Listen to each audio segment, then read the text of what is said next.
आज की क्लास में मैं डिस्कस करूंगा प्रॉपर्टीज़ ऑफ डिटर्मिनेंट्स कि डिटर्मिनेंट्स की कौन कौन सी प्रॉपर्टीज़ हमें एग्ज़ाम में क्वेश्चंस को सॉल्व करने में मदद करती हैं। ये ऐसा टॉपिक है जो एग्ज़ाम में हर बार पूछा ही जाता है। Welcome to BJ scholars math classes. तो ये वो टॉपिक्स हैं जो ऑलरेडी मैं इस लेक्चर सीरीज़ में कवर कर चुका हूँ। अगर आपने ये वीडियो नहीं देखे हैं तो आप ये वीडियो ज़रूर देख लें। सबसे पहले डिस्कस करते हैं फर्स्ट प्रॉपर्टी। फर्स्ट प्रॉपर्टी क्या कहती है? The determinants remains unchanged if its rows are change into columns and columns into rows. कि डिटर्मिनेंट अनचेंज रहता है, डिटर्मिनेंट की वैल्यू चेंज नहीं होती है अगर हम रोज को कॉलम में चेंज कर दें और कॉलम को रोज में चेंज करते हैं। इसको आप एक एग्जांपल से समझ सकते हो। ये हमारे पास एक डिटर्मिनेंट है 2 3 4 1। अब आप इसकी वैल्यू कैलकुलेट करो, कितनी वैल्यू आएगी इसकी? 2 माइनस 3 इंटू 4 12 माइनस के 10। अब ये क्या कह रही है प्रॉपर्टी ये कहती है कि रोज को आप कॉलम में चेंज कर दो। तो इस वैल्यू को क्या करो, ये रोज है, इसको किस में चेंज कर दो? कॉलम में। तो ये क्या बन गया? 2 3 4 1। अब इस डिटर्मिनेंट की वैल्यू फिर कैलकुलेट करो। तो 2 इंटू 1 2 माइनस 12, तो आंसर क्या आ गया? माइनस 10।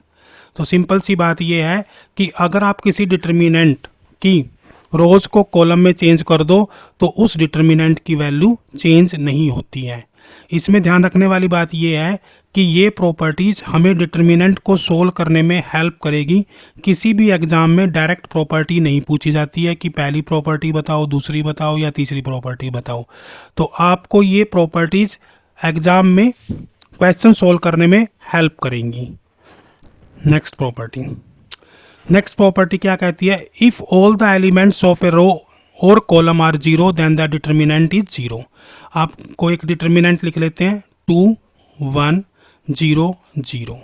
अब इस प्रॉपर्टी का मतलब ये है कि अगर एक रो या कॉलम जीरो हैं तो डिटर्मिनेंट की वैल्यू क्या होगी? जीरो। वैसे भी आप कैलकुलेट करके देखोगे तो 0 माइनस 0 तो क्या होगा? 0। तो ये प्रॉपर्टी ये कहती है कि चाहे कोई भी रो हो चाहे कोई भी कॉलम हो, अगर उसके सारे एलिमेंट्स, सिंगल रो के सारे एलिमेंट्स जीरो हैं तो डिटर्मिनेंट की वैल्यू क्या होगी? जीरो होगी। उसके बाद देखते हैं next property. The interchange of any two rows और columns of a determinant change its sign. अगर हम किसी भी डिटर्मिनेंट की रो को चेंज कर दें, यानी कि इंटरचेंज कर दें। इंटरचेंज का मतलब क्या है? जैसे R1 को R2 में चेंज कर दें और R2 R1 बन जाएगी। इंटरचेंज कर दें उसको, तो आपकी जो डिटर्मिनेंट की वैल्यू है वो क्या होगी? उसका सिर्फ साइन चेंज होगा, वैल्यू सेम रहेगी। यानी कि मान लो हमारे पास एक डिटर्मिनेंट दिया हुआ है, तो हम क्या करते हैं? पहले इसकी वैल्यू कैलकुलेट करते हैं। कितनी वैल्यू होगी? 10 minus 3 that is equal to 7। अब हमें क्या करना है? इसकी रो को इंटरचेंज कर देना है। क्या कर देना है? रो को इंटरचेंज कर देना है। चेंज कैसे करेंगे? आप इसको 1 2 को ऊपर ले जाओ और 5 3 को नीचे ले आओ। अब इस डिटर्मिनेंट की वैल्यू आप चेक करो, ये क्या आएगी? 3 minus 10 that is equal to minus 7। ये वैल्यू कितनी थी? 7। ये वैल्यू क्या है? माइनस 7। तो आप रो और कॉलम C1 को C2 में और C2 को C1 में चेंज कर दोगे तो भी, यानी कि आप किसी भी दो रो को या दो कॉलम को अगर इंटरचेंज करते हो तो डिटर्मिनेंट की वैल्यू माइनस हो जाएगी। नेक्स्ट प्रॉपर्टी क्या कहती है? If each element in a row or column of a determinant are multiplied by a non-zero constant, then the determinant is multiplied by the same constant. ये property क्या कहती है? मान लो आपके पास एक डिटर्मिनेंट है ABCD, राइट? अब अगर आप इस डिटर्मिनेंट की किसी भी रो को एनी रो को या किसी भी कॉलम को अगर आप किसी नंबर से मल्टीप्लाई कर दो तो उस डिटर्मिनेंट की वैल्यू भी उसी नंबर से मल्टीप्लाई हो जाएगी। आप एक एग्जांपल से देख सकते हो। मान लो हमारे पास एक डिटर्मिनेंट है 3 1 1 2। इसकी वैल्यू कैलकुलेट करो, कितनी आएगी? 6 minus 1 that is equal to 5। अब प्रॉपर्टी क्या कहती है कि किसी भी रो को, तो मैं क्या करता हूँ? फर्स्ट रो को 2 से मल्टीप्लाई कर देता हूँ। फर्स्ट रो को 2 से मल्टीप्लाई करूंगा तो क्या होगा? 3 इंटू 2 1 इंटू 2, ये 1 और 2, ये क्या बन गया आपका? 6 2 1 2। अब आप इसका आंसर देखते हैं कितना आएगा, 6 2 जा 12 -2, तो आंसर क्या आ गया 10, राइट। यहाँ पे आपकी वैल्यू कितनी आई थी 5 और यहाँ पे वैल्यू कितनी आ रही है 10, तो इसका मतलब हमने फर्स्ट रो को 2 से मल्टीप्लाई किया था। फर्स्ट रो किससे मल्टीप्लाई किया था 2 से, तो आपकी जो डिटर्मिनेंट की वैल्यू है वो भी क्या होगी 5 × 2 दैट इज इक्वल टू 10।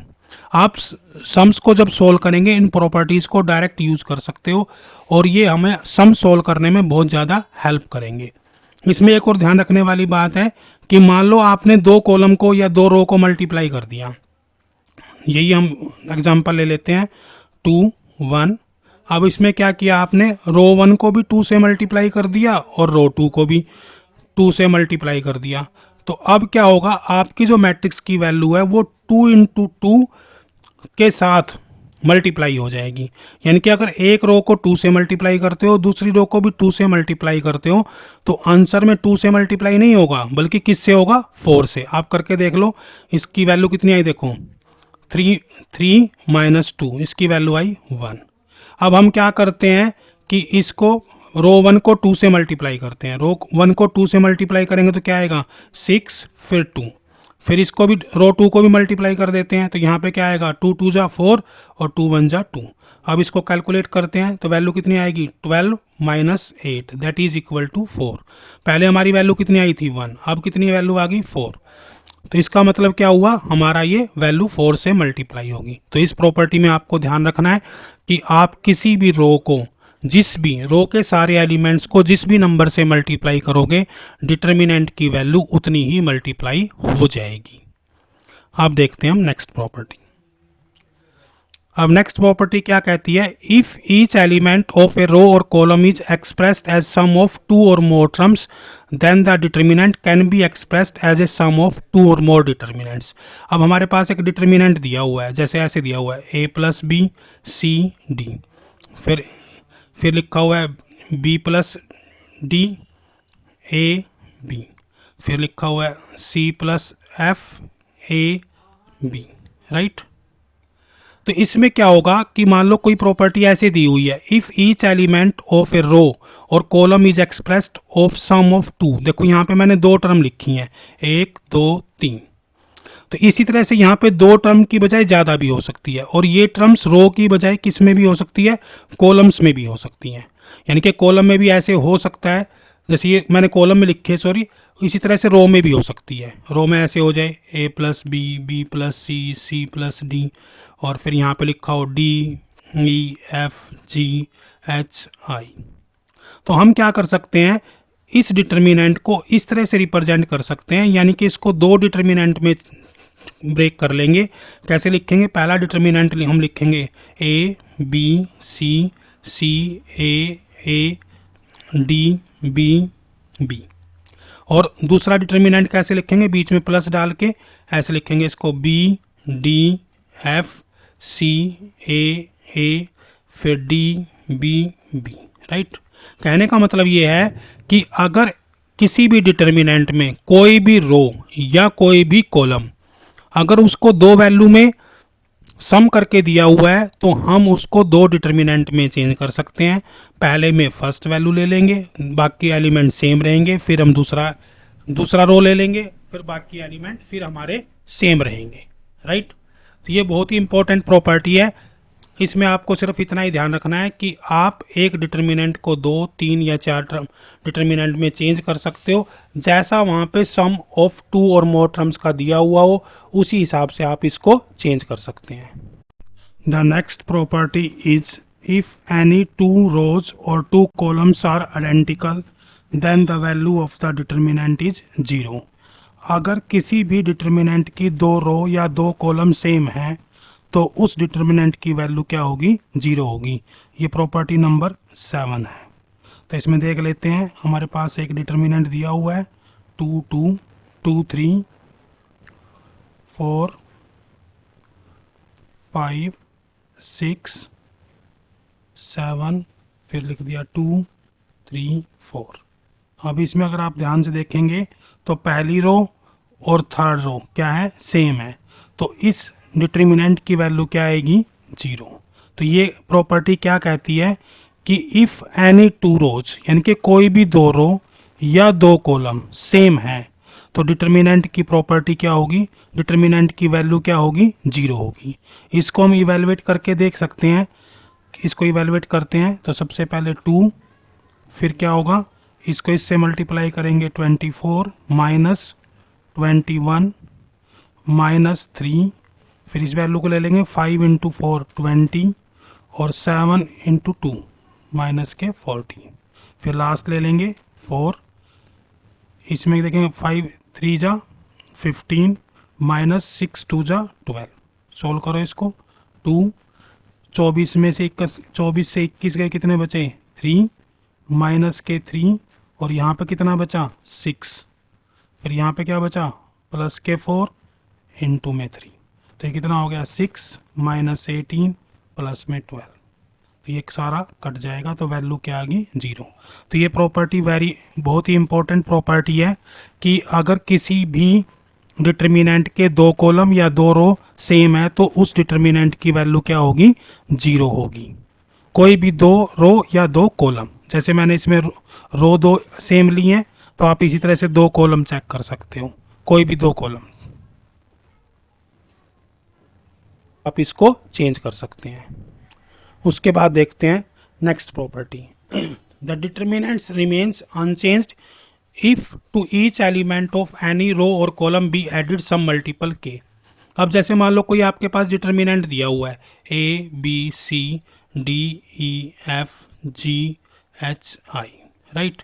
अब ये प्रॉपर्टी क्या कहती है कि मान लो आप इस कॉलम के अंदर इस कॉलम के हर एलिमेंट को किसी नंबर से मल्टीप्लाई करके इसमें ऐड कर देते हो तो भी डिटर्मिनेंट की वैल्यू अनचेंज रहेगी। इसको एक एग्जांपल से समझ सकते हैं, जैसे मान लो 2 3 1 1 2 1 4 5 6, राइट। अगर इसको समझे तो पहले क्या होगा, कैसे लिख सकते हैं हम इसको, ऐसे लिख सकते हैं कि जैसे आपने ए डी और जी यूं का यूं लिख लिया, राइट। अब इसमें क्या करना है, आप इसको कोई भी मल्टीपल यानी कि के से मल्टीप्लाई कर देता हूं मैं, मान लो के बी प्लस में के ई फिर प्लस में के एच और बाकी टर्म यूं क्यों रहेगी B E H C F I, right. तो इसका मतलब क्या है कि जो वैल्यू इस डिटर्मिनेंट की आएगी वही वैल्यू इस डिटर्मिनेंट की आएगी, सेम वैल्यू आएगी। यानी कि आप एक रो में किसी भी रो को किसी भी नंबर से मल्टीप्लाई करके अगर फर्स्ट रो में ऐड कर देते हो तो भी आपकी डिटर्मिनेंट की वैल्यू चेंज नहीं होगी। आप यहाँ से देख सकते हो। इसमें हम क्या कर सकते हैं, मान लो मैं क्या करूँ, R1 को किसके बराबर लिख दूँ, R1 is equal to R1 plus में 3R2।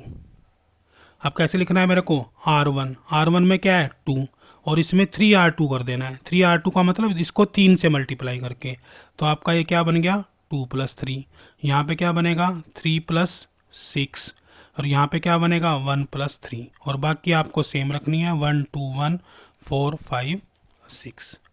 तो जो वैल्यू इस डिटर्मिनेंट की आएगी वही वैल्यू इस डिटर्मिनेंट की आएगी। तो कहने का मतलब क्या है कि अगर एक रो में किसी नंबर से मल्टीप्लाई करके सेकंड रो के एलिमेंट्स को फर्स्ट रो में ऐड कर देते हैं तो भी हमारा रिजल्ट सेम रहेगा। आप एक एग्जांपल से इसको और देख सकते हो, जैसे मान लो हमारे पास एक डिटर्मिनेंट दिया हुआ है 3 1 1 1, राइट। अब क्या करोगे, आप इसके डिटर्मिनेंट की वैल्यू कैलकुलेट करो, कितनी आएगी 3 माइनस 1 इक्वल टू 2। अब आप क्या करो, इस कॉलम को 2 से मल्टीप्लाई करके इसमें ऐड कर दो। क्या करेंगे हम, ये पहला कॉलम यूं का यूं, इसमें क्या करेंगे इसको 2 से मल्टीप्लाई करो, यानी कि 1 को 2 से मल्टीप्लाई करके इसमें ऐड कर दो 2 और इसमें भी 2 और ये वैल्यू क्या होगी हमारी 1 1। हमने क्या किया, फर्स्ट कॉलम में सेकंड कॉलम को 2 से मल्टीप्लाई करके ऐड कर दिया, तो आपका डिटर्मिनेंट क्या बन गया 5 1 3 1। वैल्यू कैलकुलेट करो 5 minus 3 that is equal to 2।